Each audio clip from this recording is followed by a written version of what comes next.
Evo ga, baš je napadu.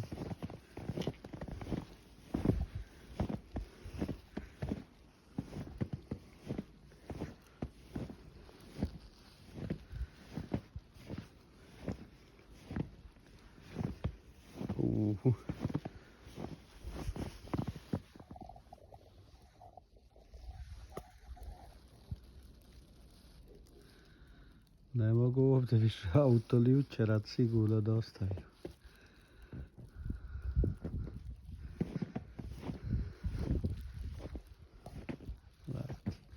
Kako se to sad sve vidi kad je snijeg, Bože dragi.